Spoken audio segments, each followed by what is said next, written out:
प्रवीण दरेकर जी, मंगल प्रभात लोढ़ा जी,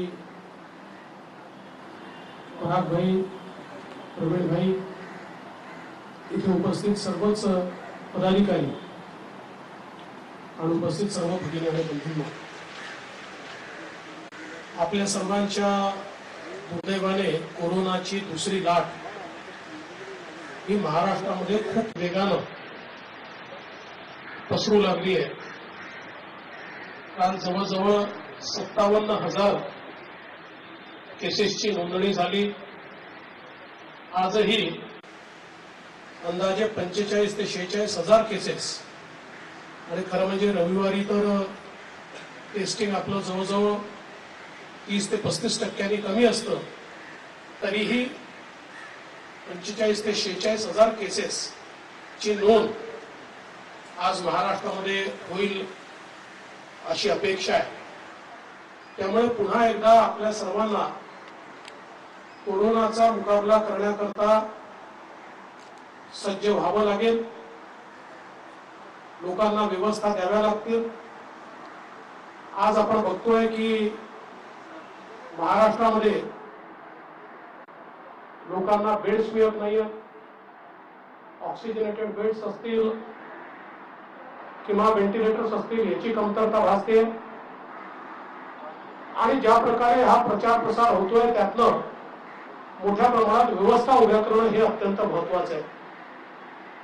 अशा या सगळ्या परिस्थितीमध्ये समाजाने देखील पुढे येऊन व्यवस्था उभी करणं हे मी अत्यंत महत्वाचं समजतो. आणि त्या परागभाईंनी पुढाकार घेतला. मागच्या काळातही मागच्या लाटेत मागील वर्षी प्रचंड मोठं क्वारंटीन सेंटर त्यांनी चालवलं, अतिशय चांगल्या प्रकारचं चालवलं. याही वर्षी आता ही लाट आल्याबरोबर एक सेंटर सुरू आहे, दुसरं सेंटर आता सुरू होत आहे, अजून 2 सेंटर ते सुरू करतात. आणि इथली जी सगळी टीम आहे ही टीम या भागामध्ये सगळ्या नागरिकांना तात्काळ उपचार मिळावा आणि क्वारंटीनची व्यवस्था मिळावी याकरता ही व्यवस्था उभी करते. त्याबद्दल मी खरं म्हणजे त्यांचं अतिशय मनापासून आभार मानतो, त्यांचं अभिनंदन देखील करतो. इथल्या घाटकोपरच्या सगळ्या टीमचं मी मनापासून अभिनंदन करतो. आणि आपण सगळे मिळून कोरोनाच्या या लाटेचा मुकाबला करूया. आणि त्याचा मुकाबला करण्याकरता भारतीय जनता पक्षाचा प्रत्येक कार्यकर्ता हा लसीकरणाच्या मोहिमेमध्ये अग्रणी राहील आणि जास्तीत जास्त लोकांचं लसीकरण हे आपण करवून घेऊ. अशा प्रकारचा प्रयत्न जर आपण केला तर येत्या 2 महिन्यामध्ये लसीकरण मोठ्या प्रमाणात झाल्यामुळे कोरोनाचा प्रादुर्भाव हा आपण कमीत कमी करू शकू. त्या दृष्टीनं भारतीय जनता पक्षाच्या कार्यकर्त्यांनी प्रयत्न करायचा आहे. आणि त्यासोबत आपण असे ठरवलंय की येत्या काळात ब्लडची आणि प्लाझ्माची आवश्यकता राहणार आहे, तर त्याचेही काही कॅम्प्स आपण घेण्याचा निर्णय घेतलाय, जेणेकरून पेशंटला ब्लड आणि प्लाझ्मा हा वेळेवर मिळू शकेल. तर तोही प्रयत्न आपण सगळे मिळून करूया. यावेळी अधिक न बोलता मी पुन्हा एकदा आमदार पराग शाह यांचं, या घाटकोपरच्या संपूर्ण टीमचं मनापासून अभिनंदन करतो. आणि या क्वारंटीन सेंटरच्या माध्यमातून लोकांना त्या ठिकाणी आरोग्य लाभ व्हावा अशी ईश्वरचरणी प्रार्थना करतो. धन्यवाद. जय हिंद, जय महाराष्ट्र. बहुत बहुत धन्यवाद.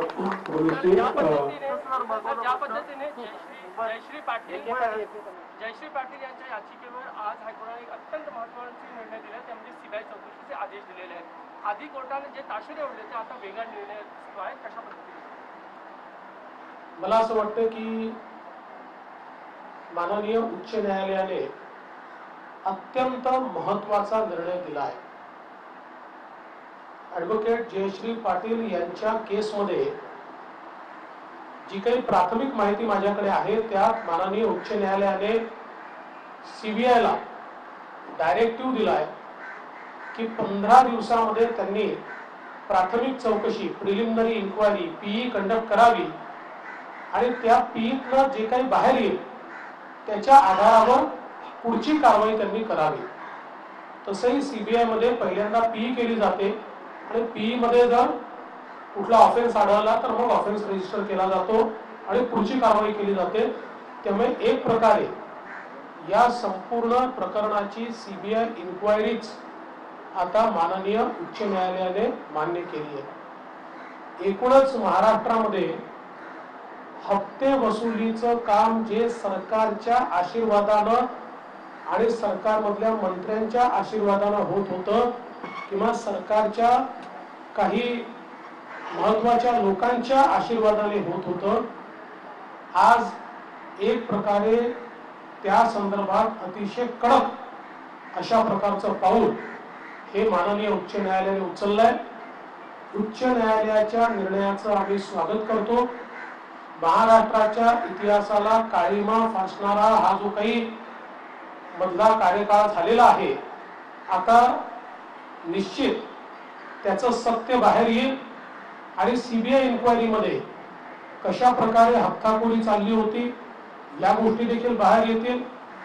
काही लोकांनी हा प्रयत्न केला की या ठिकाणी सीबीआय इन्क्वायरी होऊ नये किंवा रश्मी शुक्लांचा अहवाल असेल, परमवीर सिंग यांचं पत्र असेल, या सगळ्या गोष्टी कशा चुकीच्या आहेत हे भासवण्याचा आणि त्याच्यावर भाष्य करण्याचा काही लोकांनी प्रयत्न केला. त्याला जोरदार उत्तर आज माननीय उच्च न्यायालयाने दिलाय. आम्ही या निर्णयाचं स्वागत करतो आणि मला असं वाटतं की या निर्णयानंतर तरी महाराष्ट्राच्या गृहमंत्र्यांनी राजीनामा दिला पाहिजे आणि ते जर ते देत नसतील तर मुख्यमंत्र्यांनी तो घेतला पाहिजे असं आमचं अतिशय स्पष्ट मत आहे.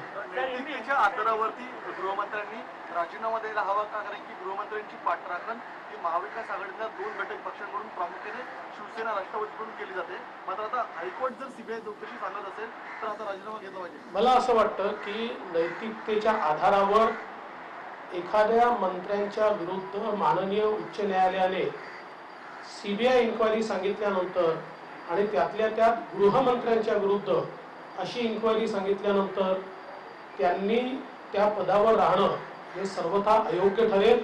त्यामुळे त्यांनी राजीनामा द्यावा, चौकशी फेस करावी.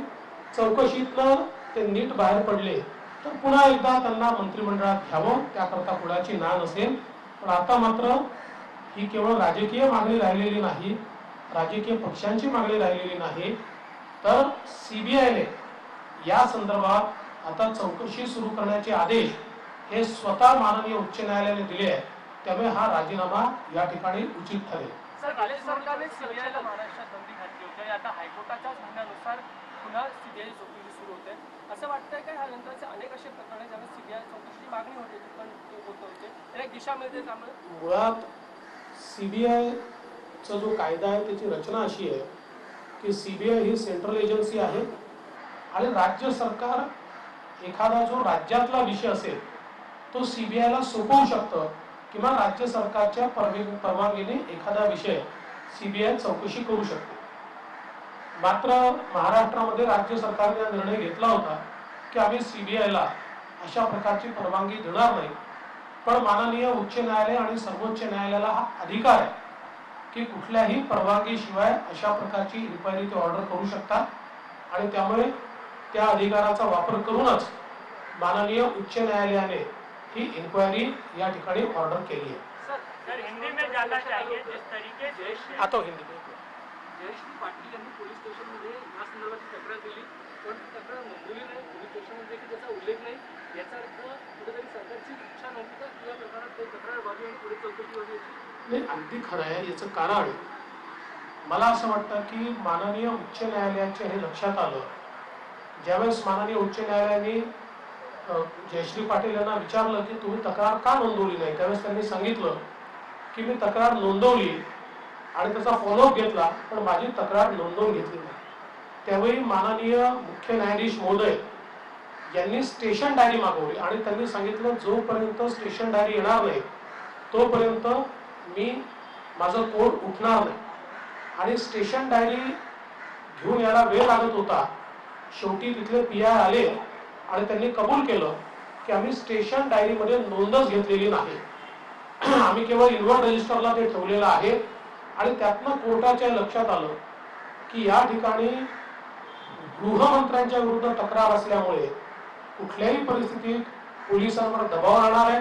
साधी तक्रार जे स्टेशन डायरीत घेत नाही ते कशा प्रकारे या तक्रारीची इन्क्वायरी करू शकतील आणि म्हणून अतिशय योग्य निर्णय हा माननीय उच्च न्यायालयाने घेतलाय आणि ही संपूर्ण तक्रार सीबीआय कडे वर्ग केली आहे. सर, जेव्हा पहिल्यांदा हे प्रकरण समोर आलं होतं तेव्हा शरद पवारांनी थेटपणे गृहमंत्र्यांची पाठराखण केली होती की अशा पद्धतीने कुठलेही प्रकार झाले. तुम्हाला असं वाटतं का अशा पद्धतीने जर का कोर्टानं ताशेरे ओढले असतील आणि सीबीआय इन्क्वायरीची मागणी केली असेल तर शरद पवार पुन्हा एकदा आपली भूमिका बदलतील का? मला असं वाटतं की पवार साहेबांनी काय भूमिका घ्यावी हा त्यांचा वैयक्तिक प्रश्न आहे, पण साधारणपणे ते एक मोठे नेते आहेत आणि अशा परिस्थितीमध्ये जे पक्षाचे मोठे नेते असतात ही त्यांची जबाबदारी असते की नैतिकता त्या पक्षाने पाळली पाहिजे, ती टिकवली पाहिजे.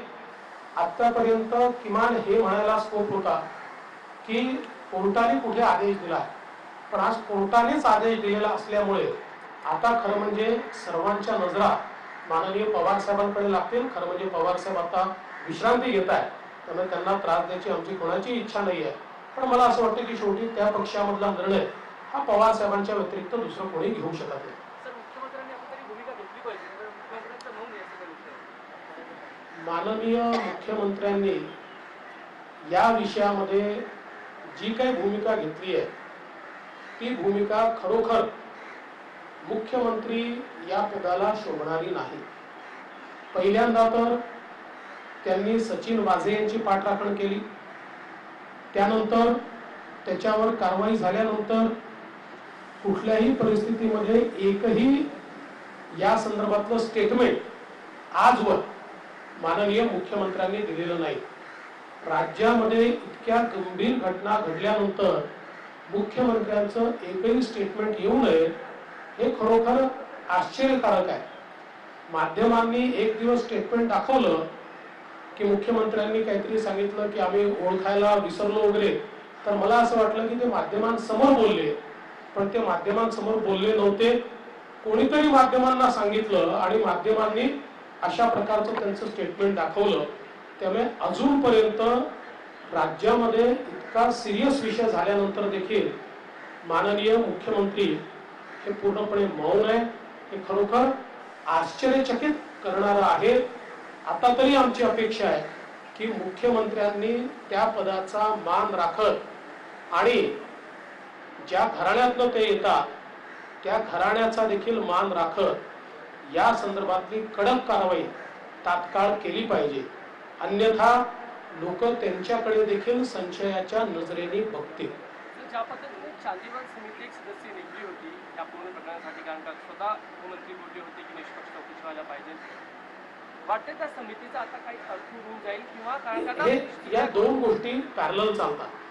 आपल्या लक्षात असेल की तत्कालीन मंत्री श्री खडसे साहेब यांच्या संदर्भात आम्ही देखील एक समिती नेमली होती, पण त्या समितीचं कामकाज सुरू असताना माननीय उच्च न्यायालयाने त्यांच्यावर FIR दाखल करा असा आदेश दिला होता आणि त्यावेळेस त्यांच्यावर FIR दाखल झाला होता. त्यामुळे ह्या दोन्ही गोष्टी पॅरलल असतात.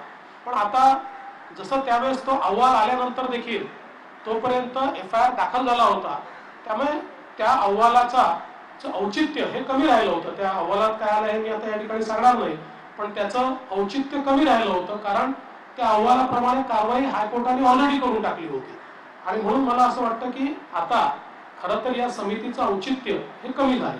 सर, एकीकडे सचिन वाझेंचं प्रकरण, रणवीर सिंग यांचं लेटर होत, दुसरीकडे महाबळेश्वरमध्ये वाघिणी प्रकरणात पोलीस आयुक्तांना करावं अशा पद्धतीच्या प्रकरणाची सुनावणी होणार आहे. एकंदरीत सरकारच्या भूमिकेवरून पोलीस दलावर निर्माण केलं. नाही, निश्चितपणे महाराष्ट्राचं पोलीस दल देशातलं सर्वोत्तम पोलीस दल आहे. मुंबईचं पोलीस दल हे जगातलं उत्तम पोलीस दल आहे. अशा परिस्थितीमध्ये नियुक्त्या आणि बदल्यांचा स्कॅम चालवून या पोलीस दलाला आणि त्याचं जेवढं खच्चीकरण या सरकारच्या काळात झालंय तेवढं यापूर्वी कधी झालं नव्हतं. आणि म्हणून याच सरकारने आमच्या पोलीस दलावर प्रश्नचिन्ह निर्माण करण्याचं काम केलं. आज मुंबई बॉम्बे हाईकोर्ट ने जिस प्रकार से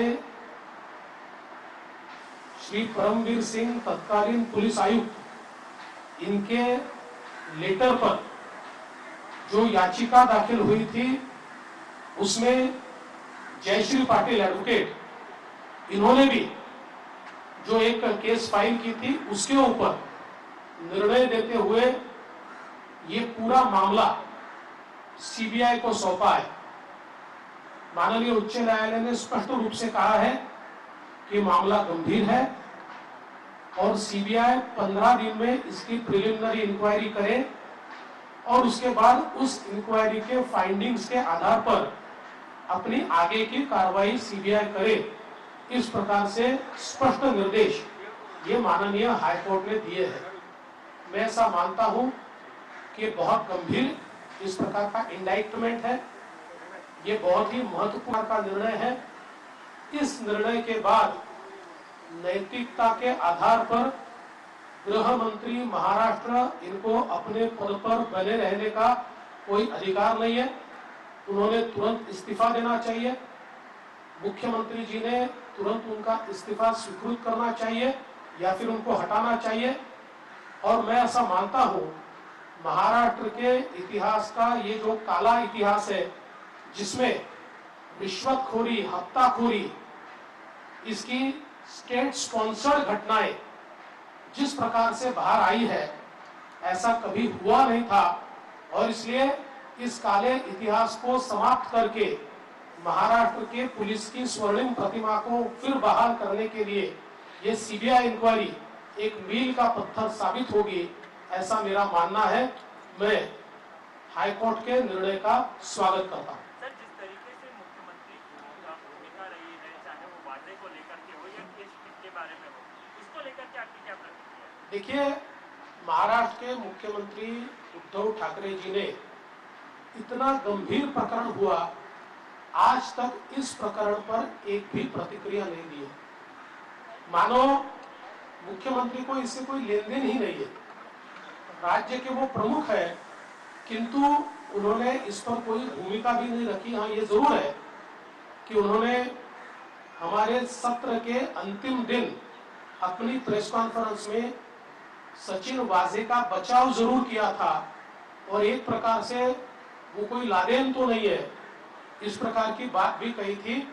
लेकिन उसके बाद उसकी करतूतें और कारनामे सामने आने के बाद और तत्कालीन पुलिस आयुक्त इन्होंने लेटर लिखने के बाद और रश्मि शुक्ला कमेटी का रिपोर्ट बाहर आने के बाद एक भी प्रतिक्रिया मुख्यमंत्री जी ने नहीं दी है। ये बहुत आश्चर्य की बात है। एक प्रकार से चुप रहकर क्या आप इस सारी चीजों को आशीर्वाद देना चाहते हैं, ये हमारा सवाल मुख्यमंत्री जी को है। सरकार की भूमिका संशयास्पद। देखिए, पहले दिन से सरकार की भूमिका संशयास्पद है क्योंकि सचिन वाजे ये बहुत छोटा आदमी है। इसके ऑपरेटर्स और हैंडलर्स ये सरकार में बैठे और वो बड़े बड़े लोग हैं। और जब तक इसके ऑपरेटर्स या हैंडलर्स बाहर नहीं आते, क्योंकि कोई API, pi, DCP, ACP, CP ये केवल अपने बलबूते पर ये सारी चीजें नहीं कर सकते। इसके पीछे कोई ना कोई एक पॉलिटिकल हैंडलिंग, जब इतने डीप डाउन इस प्रकार के ये सारे कारनामे होते हैं तो होती है। और वो पॉलिटिकल हैंडलिंग जब तक बाहर नहीं आती तब तक ये जो सारी गुत्थी है ये सुलझने नहीं वाली। पवार साहब को लेकर के क्या कहेंगे सर? पवार साहब ने बचाव किया था गृहमंत्री। देखिए, मुझे ऐसा लगता है कि नैतिकता के आधार पर अब गृह मंत्री का इस्तीफा लेना ये जिम्मेवारी माननीय पवार साहब की भी है और माननीय मुख्यमंत्री जी की भी है।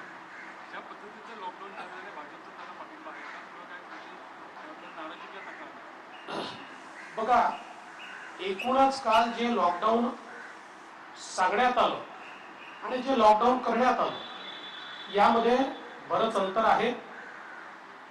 एक प्रकारे पार्शियल लॉकडाऊन 5 दिवस आणि कंप्लीट लॉकडाऊन 2 दिवस हे करण्यात आलंय।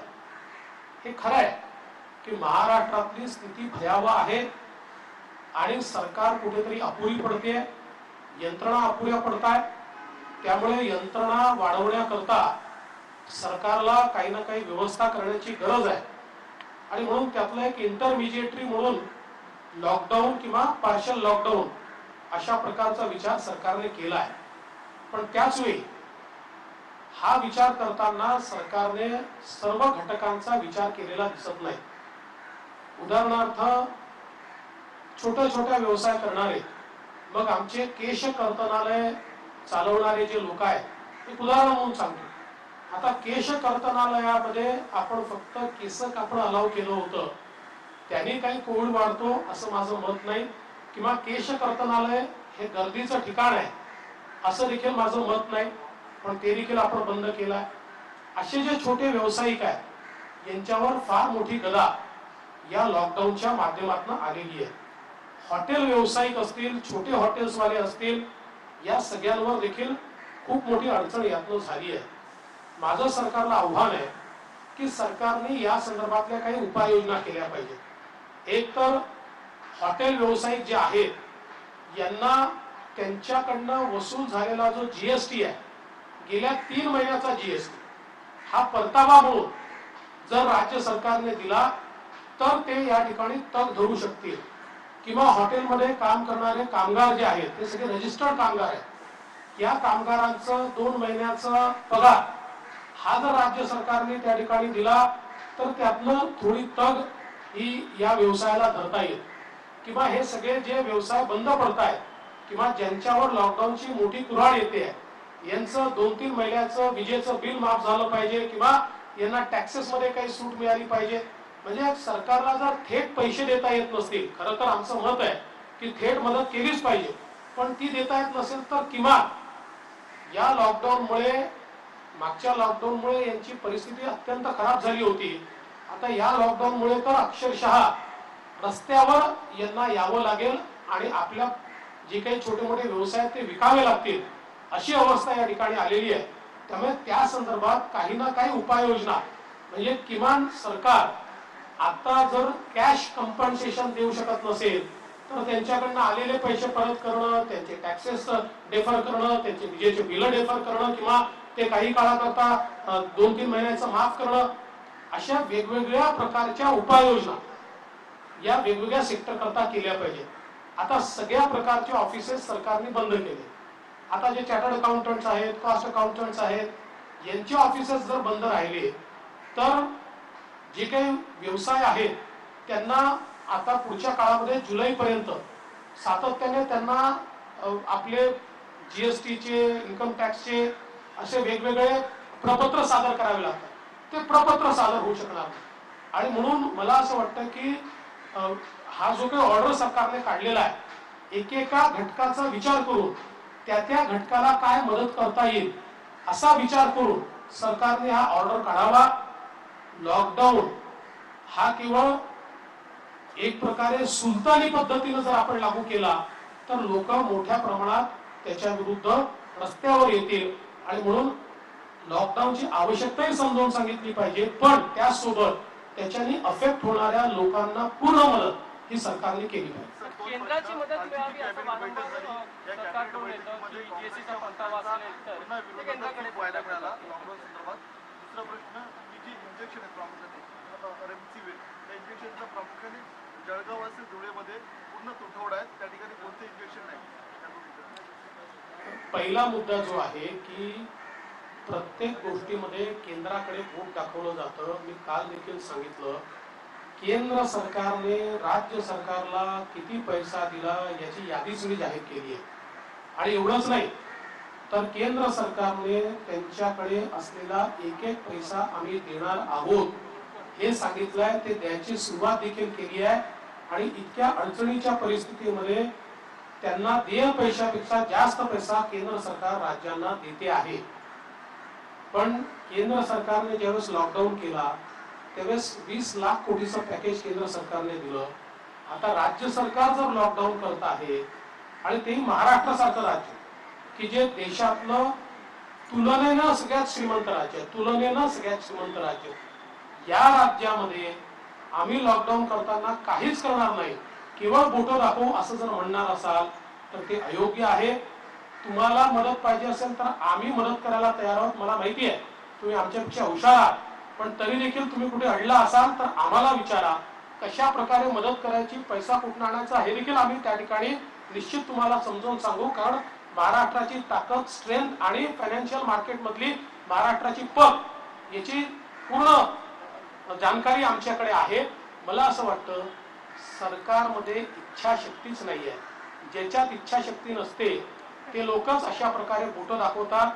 आपण इंग्रजीत म्हणतो where there is will there is way, where there is no will there is only survey. तशा प्रकारची अवस्था या सरकारची चाललेली आहे. रेमडेसिवीरच्या संदर्भात हे खरं आहे की मोठ्या प्रमाणात धुळे, नंदुरबार, नाशिकचा काही भाग या ठिकाणी त्याचा तुटवडा आहे. खरं म्हणजे आता रेमडेसिवीर मोठ्या प्रमाणात मार्केटला उपलब्ध आहे. सरकारने त्याचा पुरवठा तात्काळ रेग्युलेट केला पाहिजे. आणि दुसरं, कालच माझ्या लक्षात आणून देण्यात आलं की रेमडेसिवीरचा काळा बाजार हा पुन्हा सुरू झालेला. तात्काळ त्या संदर्भातली कारवाई सरकारच्या वतीनं झाली पाहिजे.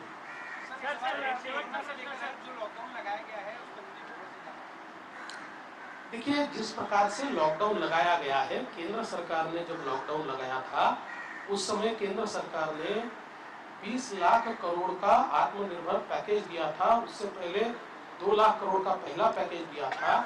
अब महाराष्ट्र की सरकार अगर लॉकडाउन लगा रही है तो महाराष्ट्र, अगर हम कंपैरेटिव एनालिसिस करें तो देश का सबसे समृद्ध राज्य है.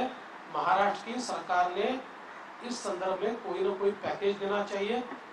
जैसे मसलन अब जो हमारे केश कर्तनालय वाले, कटिंग करने वाले नाई है, उनके ऊपर लॉकडाउन का बहुत बुरा असर हो रहा है.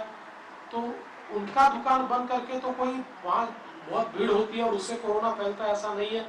या फिर जो हमारे छोटे होटल वाले हैं या व्यवसायिक है, इनको सरकार मदद कर सकती है. इनका बिजली का बिल जो है वो सरकार कैंसिल कर सकती है. इन्होंने जो जीएसटी भरा है 3 महीने का, इनको जीएसटी वापस सरकार दे सकती है, जो स्टेट का हिस्सा है, जिसके कारण उनको थोड़ी मदद हो सकती है. या फिर उनके यहाँ पर जो कर्मचारी है उनका 2-3 महीने का जो वेतन है वो सरकार की ओर से दे सकते हैं. कोई ना कोई इस प्रकार के, जब तक सरकार की ओर से मेजर्स नहीं लिए जाएंगे तब तक जनता में बहुत ज्यादा इस बात को लेकर गुस्सा है और वो गुस्सा जनता रास्ते पर आकर निकालेगी. और इसलिए मैं ऐसा मानता हूँ, एक और ये पार्शियल लॉकडाउन का उपयोग हमारे व्यवस्थाओं को बढ़ाने के लिए किया जाना चाहिए, वहीं इससे इफेक्ट होने वाले लोगों को सरकार ने मदद करनी चाहिए. देखिए, मैंने कई सुझाव मुख्यमंत्री जी को दिए हैं. मैंने सैकड़ों पत्र मुख्यमंत्री जी को भेजे हैं. अब इस पर अमल करना कि नहीं करना ये उनका अधिकार है. सर, राजकीय पक्षांच्या कार्यक्रम